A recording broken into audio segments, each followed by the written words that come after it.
Hello, good morning, and welcome to this Busters Taste Challenge. We have George Dickel Cascade Hollow Sour Mash, Tennessee Sour Mash Whiskey. Cascade Hollow Batch Recipe. That's what it's called. Cascade Hollow Batch Recipe. Aged 3 years. From Tullahoma, Tennessee. George Dickel Distilling Company, part of Diageo. Check the website. They say it's not currently being bottled. It probably never will be again, but I can't say that definitively. You never know what'll come back. The Challenger, this huge bottle. Stedman Select Kentucky Straight Bourbon Whiskey Sour Mash, aged 3 years. And this one's 86 proof, so 80 proof versus 86 proof. This is from Louisville, Kentucky. Distilled, aged, filtered, bottled in Kentucky. I.W.A. Distilling Company, part of Sazerac. Yeah, it's the same bottle design as McAfee's Benchmark Old Number 8, Ancient Age, and some others. Standard Sazerac.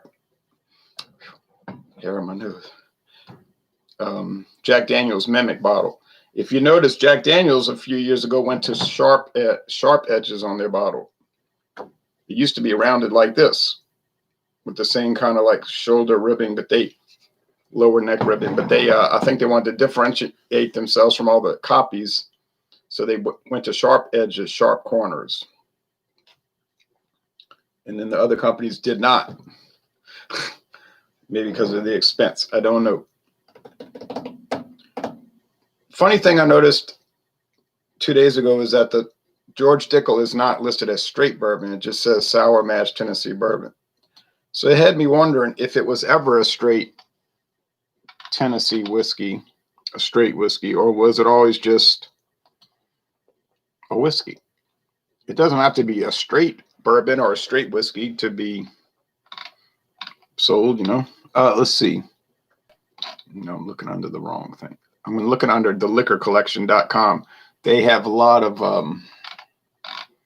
old bottles. I don't know if the guy sells the bottles. I just look at the photos to get information. He has thousands and thousands. I think he lives in Hawaii. He has thousands and thousands of bottles. George Dickel Cascade Hollow. Let's see. Here's an old.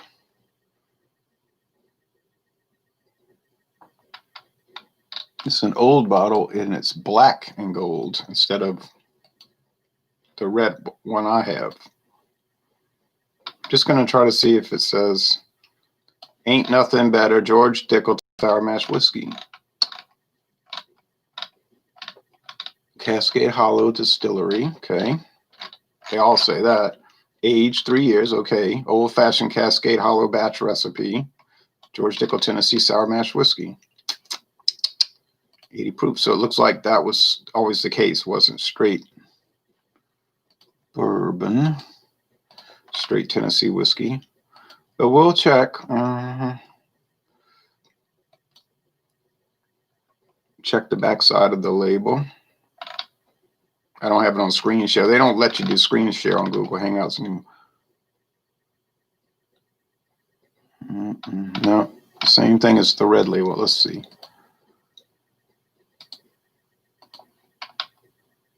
George Dickel jug. I don't know what George Dickel jug is. Oh, it's just a jug. Ceramic jug. Oh, yeah. Okay. So this is the same bottle I have. Make sure about that. Yeah, it's the same thing. Get off of that. So let's go to George Dickel number 12 here. Age 12. Age 12 years? No, I don't believe so. I think that's a mistake on his part. It's just a number 12 recipe. There's no age statement. It would have to clearly state that aged 12 years. Superior number 12. And that's a modern bottle. George Dickel original. Okay, let's see. Cascade Hollow, Tullahoma. George Dickel, original Tennessee, finest quality sipping whiskey. Superior number 12 brand, distilled in charcoal, mellowed at Cascade Hollow. 90 proof. Well, mine says 90 proof. This is a different label. They update the labels from time to time. I noticed they got new labels out for 2020.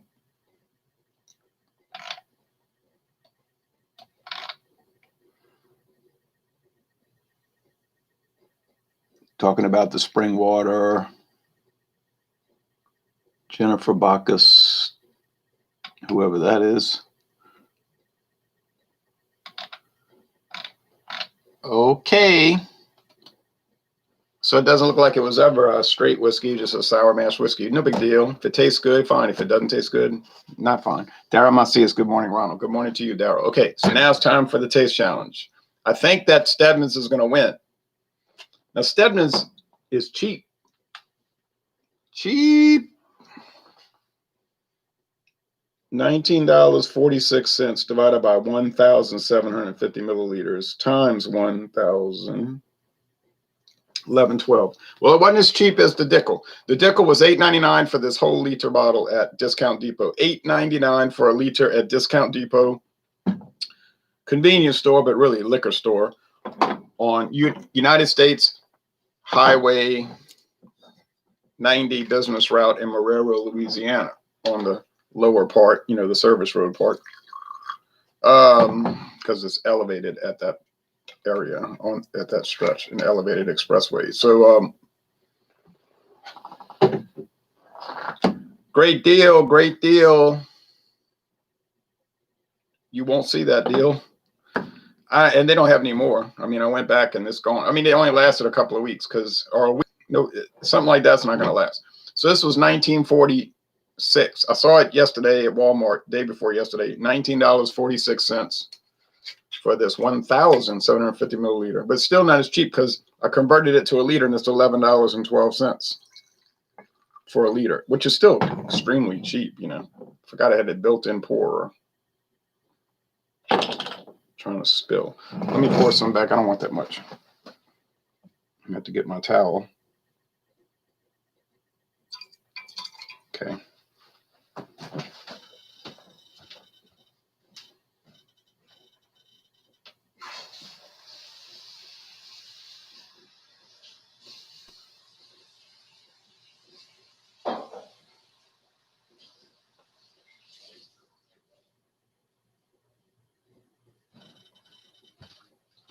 Now, the Stedman Select, I guess, is a cheap brand.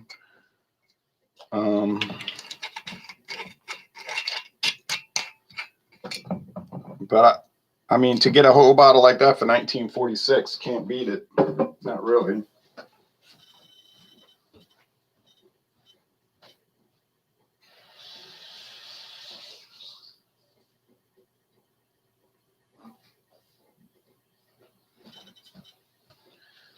Tell you what, this whole channel could basically be built on just Walmart purchases, at least for liquor, not beer, I guess, because their beer selection is sort of limited. Although they do bring in craft beers.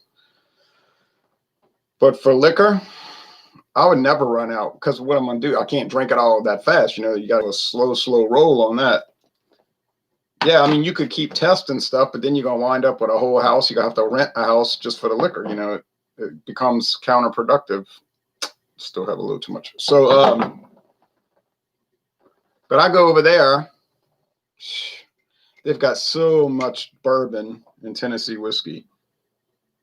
There's no way I can keep up with that. No way.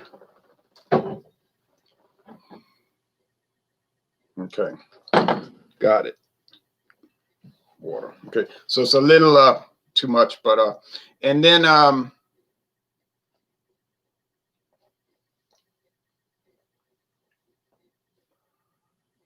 the rum, it's one after the other brands. Gin, well, I don't mess with gin. Brandy, it goes on and on and on. Canadian whiskey, you can't keep up. So just that one store right there, half a mile away, I would never run out of ideas.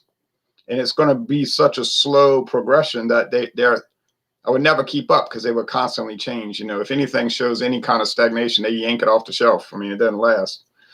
So I don't really need to go to Savannah Discount way out there, or Discount Depot out because I can get what I need here. But I like to scout those places out just for the fun of it and to go somewhere and something to do. Oh, look, there's where I spilled it. Wow, I really spilled it. That didn't make any sense, huh?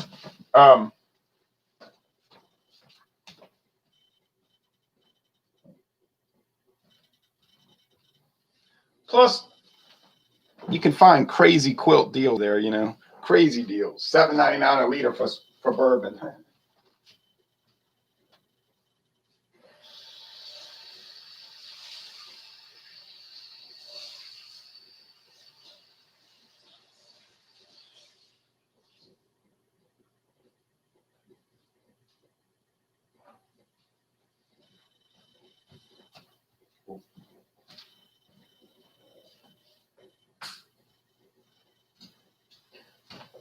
Now, the beer prices at Savannah Discount, they're nothing special. They're not bad, but they're just ordinary.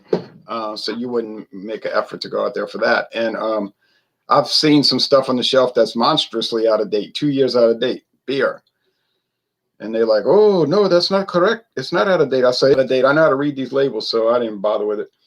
But they're mainly dealing with liquor, hard liquor, and wine. Of course, you got to watch wine. It can go bad too, but the hard liquor is going to be fine. So that's their major area, just an extraordinary amount of hard liquor. And this guy I know, he's a bulk merchandiser for Anheuser-Busch. Well, Southern Eagle, not Anheuser-Busch, the distributor. And he said, I went in that place finally. I said, yeah, what'd you think? Oh, it's amazing. You know, he said it was amazing. You couldn't get over it. I said, it's only just like an old convenience store, like a 7-Eleven or a Time Saver. I said, but they don't waste any space, huh? No, everywhere you turn is just liquor bottles. I said, I told you, it's much more incredible than people would think if you just told them about it. When they go there, they can't believe it. Like they think you're exaggerating, you know, because some people do that and they're like, yeah, yeah. And then they go in there and they're like, oh, I can't get over it. The Cascade Hollow is a little darker, but not much, just a little bit. I got to remember with this Stedman Select, it has that built-in pourer. So it just, there's no air back pressure. So it just pours out, you know, and you can over pour so easily. You just pour in a little bit to taste and comes flowing out. So the built-in pourer, you got to watch because you'll over, and then I tried to pour it back in. It would have worked if I'd have had a glass that would pour out without spilling, but I don't. This glass is designed to drink out of, not pour back. All right. So I think the higher proof of the Stedman Select is going to make the difference. Plus it's straight bourbon. The age is the same, 3 years. One is Kentucky, one is Tennessee. I don't have a favorite. I don't favor one state over the other. So maybe I give a slight edge to Tennessee for certain historical reasons. But other than that, it shouldn't make a difference. Now,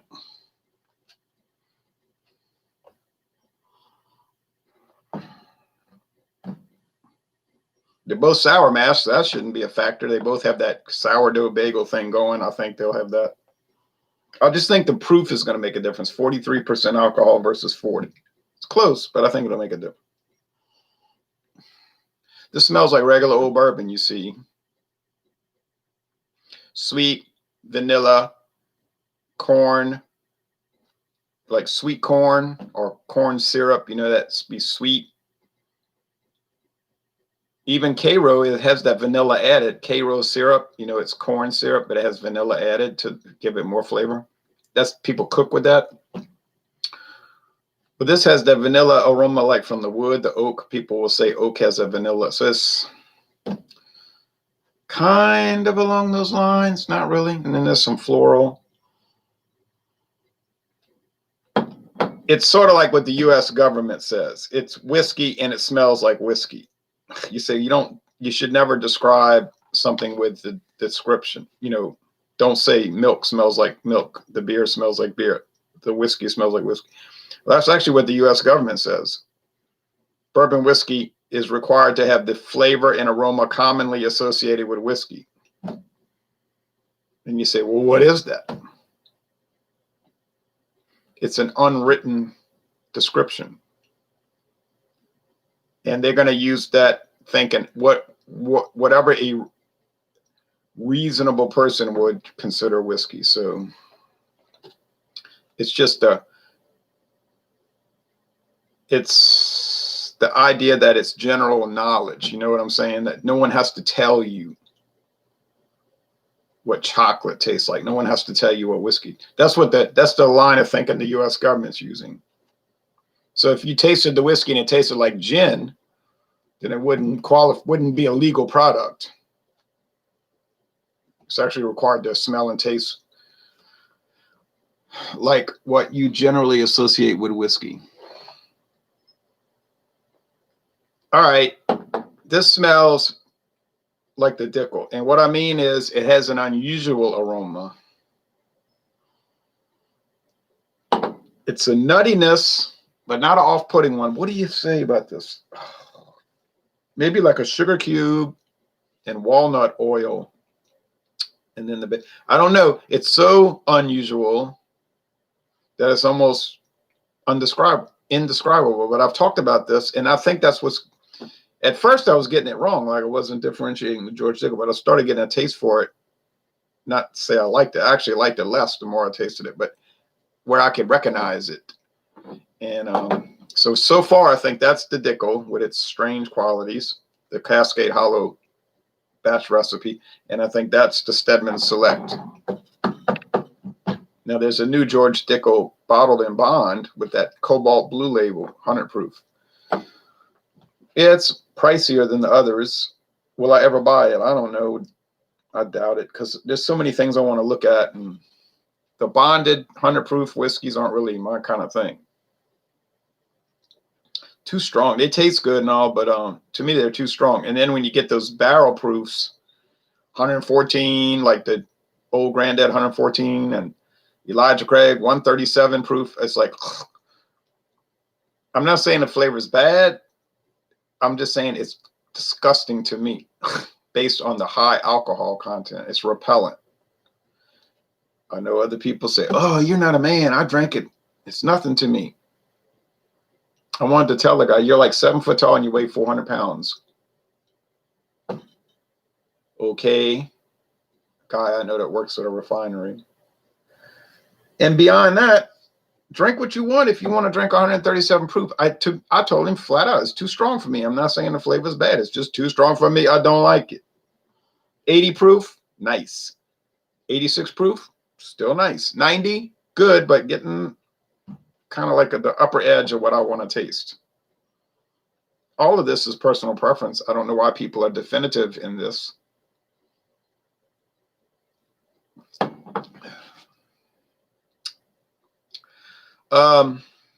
Same thing as the aroma. Sweet corn, candy, corn, slight charred oak,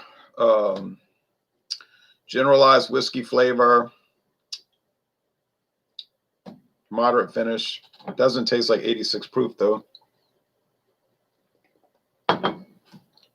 But more char coming in. It doesn't have that strange Dickel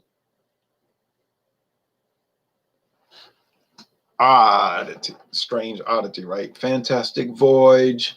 It's just something peculiar. Daylight, come on, Daylight. As we get closer toward the end of the year, the days are running late. They don't show up on time because of stinking rotten daylight savings time.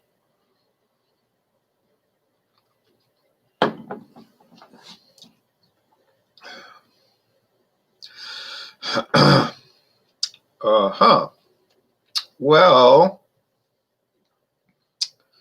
on the other hand, you know what I'm saying, getting past all the hysterics, the histrionics of earlier,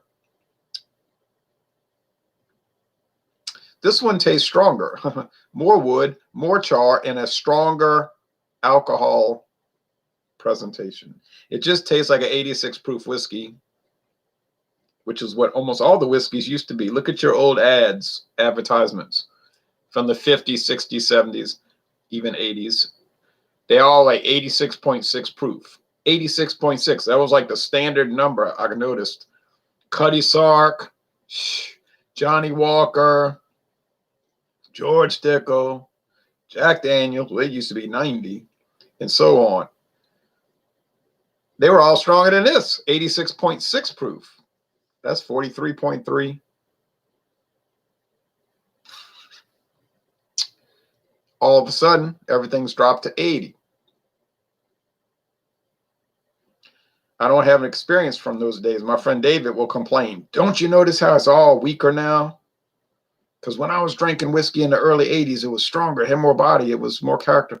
I said, well, I never drank whiskey until like the mid 90s or later. So I started with the new paradigm of 80 proof, everything 80 proof. So I can't make a, I can't say, well, Cuddy Sark used to be 86.6, way better than the 80. Maybe it was, maybe it wasn't. Depends on what you like.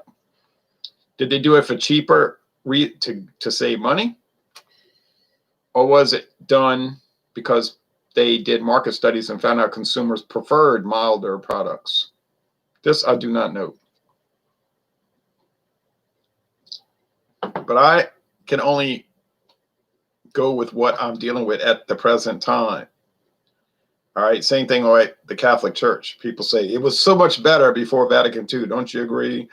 It was so much. I said, well, I wasn't even born. First of all, I wasn't born in 1965. Secondly, I didn't become Catholic until 2001, April 2001. I think it was April Easter Vigil. So I have no connection to the old ways. I wouldn't know. The moderns seem fine to me because I had no experience with the old. Now, my father, he said he prefers what has happened in the last 55 years. He said, I didn't like the old way because you never knew what they were saying. I couldn't speak Latin. All right. So, and that's somebody who was around since 1944 and grew up under Vatican, the old, the old Trent Council of Trent version, Council of Trent version, the 1571 to 1965 version. You know what I'm saying? So he had relation to that paradigm. Curtis Schizo Champagne. The smoothest whiskey I've ever had was Johnny Walker Black, or if you want to call it Scotch, I guess. Well, it's Scotch whiskey. It is a whiskey. That's on my to buy list. In fact, Johnny Walker Black is the next Scotch plan to buy.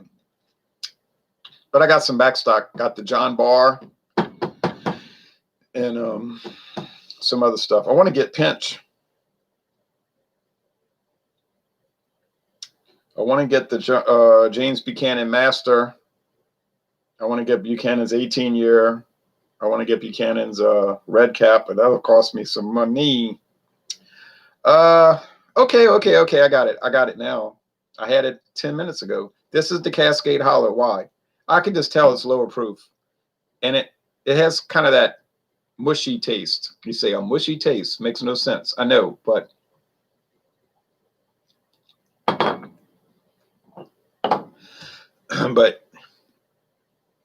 I'm speaking in a metaphysical sense.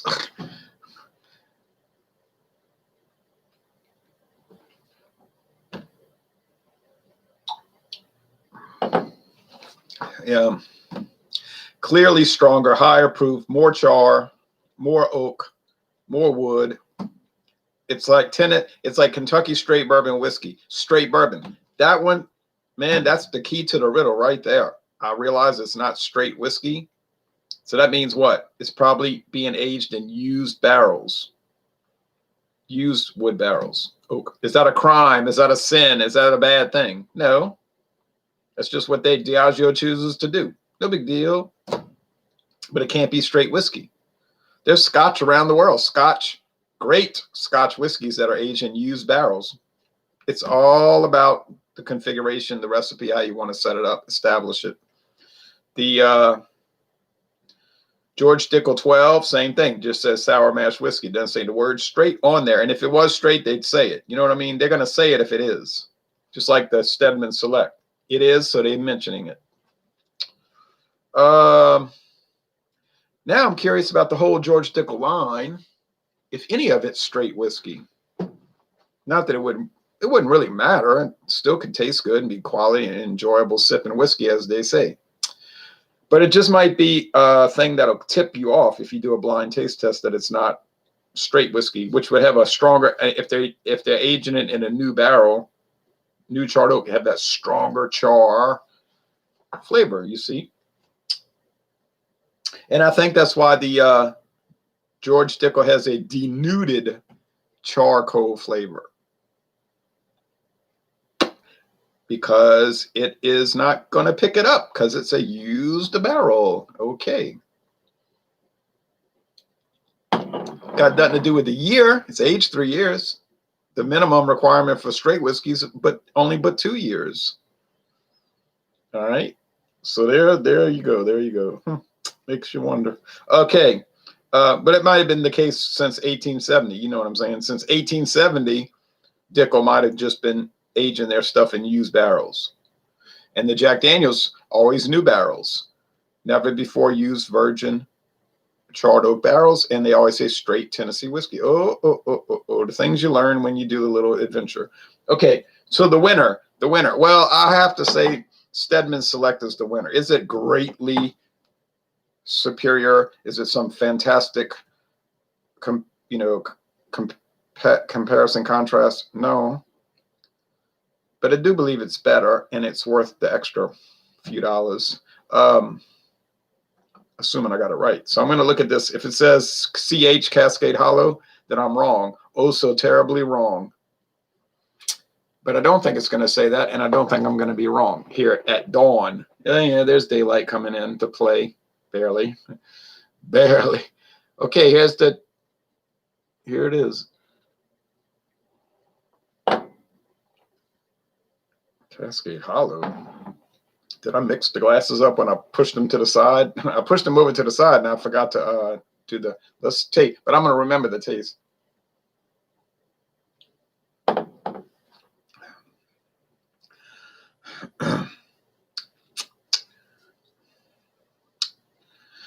I'm getting that wood. It's like a real, wood, like dry wood. It's like that, like wood, like a toothpick. But the charred too. Whoa.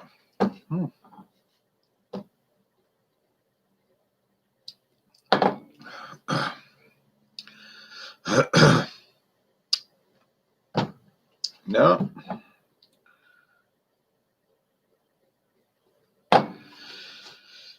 I don't know. I got it wrong, but like I said, when you do one against the other, it can really get confusing. If you do A against B, it'll taste one way. A against C, it'll taste a different way. A against D, it'll be different again. A against E, different. A against F, different. So I don't know. I can't figure it out, man. I'm pretty sure I was careful when I poured into. I had the other bourbon here. That's how I labeled it, OB, other bourbon. And then I put CH there. No, wait, I had CH here.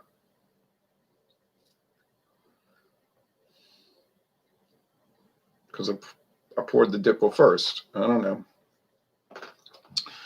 Old Smoky has whiskeys as well. Don't know if you have ever reviewed them. No, I haven't, or want to. Those are tough to drink, being legal moonshine. Yeah, I'm probably going to avoid those. Not that I'm against moonshine.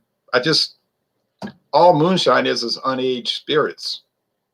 People are into it. It's just unaged. That's why it's clear. It could be the same as these corn, corn liquor. They might add wheat. They might add malt whiskey. They might add rye, but it's unaged, you see. Now, if they age it for 2 years in an uncharred oak barrel, then it would be straight corn whiskey, as long as it's 51% corn. If they age it in a charred oak barrel, unused charred oak barrel for at least 2 years, and it'd be straight bourbon. So see, you could have 3 different products: moonshine, corn whiskey, and straight bourbon, straight corn and straight bourbon. 3 different products, but they could be the same exact ingredients. You see what I'm saying? It could be the same thing 3 different ways. And a lot of people don't realize that. You don't have to change the ingredients. A lot of what we're drinking is due to the process, or if you live in Canada, the process. That is a very important thing. And Canadian whiskey can be nearly identical to bourbon. Or it could be exactly identical to bourbon, actually. You say, well, then what would be the difference? Simply this. A, it's produced in Canada, right? Right. B, it has to be aged at least 3 years. So that's a legal thing, Canadian legal requirement. Most American whiskeys are at least 3 years old, so that doesn't really matter. But that is a difference. And C, Canadian whiskey generally, this is not a hard and fast rule. This is a convention. It is not a rule or a law. Canadian whiskey is generally aged in used barrels, like they'll buy them from the United States. And fourthly, to be called bourbon, it has to be produced in the USA. That's a country-specific requirement. Like Irish whiskey has to be from Ireland, Japanese whiskey has to be from Japan, Scotch whiskey has to be from Scotland, etc. Canadian whiskey has to be from Canada. Bourbon whiskey has to be from the USA. You say, okay, theoretically, here's a challenge to you. Take the same exact recipe, identical. Do one in America, the USA of America, the US of America. All right. Do the same product in Canada with a new barrel, never before used, charred oak. Do the 2 products in identical production. Okay. Then one is bourbon, one is Canadian whiskey. Same product. Could that be done? Yes. Is it commonly done? No. So you're saying it would be a totally technical difference. The only difference would be one is produced in the USA and one is in Canada, and that would make one Canadian whiskey and one bourbon whiskey. Exactly. Do Canadian whiskeys and bourbon whiskeys have much more in common than in difference? Yes. Yes and no. But that's another story. That could be an hour-long video. Very informative, but an hour-long video. Okay, so thanks for watching this. I'm a little confused. I thought I had it nailed. I could say, well, I poured it wrong or something, but I don't like to make excuses. Could just be that, and it almost certainly is the fact that I couldn't tell them apart. I got it confused. Okay, well, it got me a little mixed up. Now, the next one is going to be George Dickel versus Blanton single barrel. Now, you would have to think that the Blanton single barrel would win without any question, no confusion, no consternation. And I would be stunned beyond belief if I got that wrong. And I might do it later today for Monday. You say, why don't you do it Sunday for Monday? Yeah, because Sunday I want to watch all the baseball games. People say, why you don't join the hangouts at night with other people? Because I'm watching the baseball games. People are saying, well, you did Fandango Friday for months. You did Saturday, super inclusive Saturday. Yeah, I know, and they didn't have any baseball on. They didn't have any games on.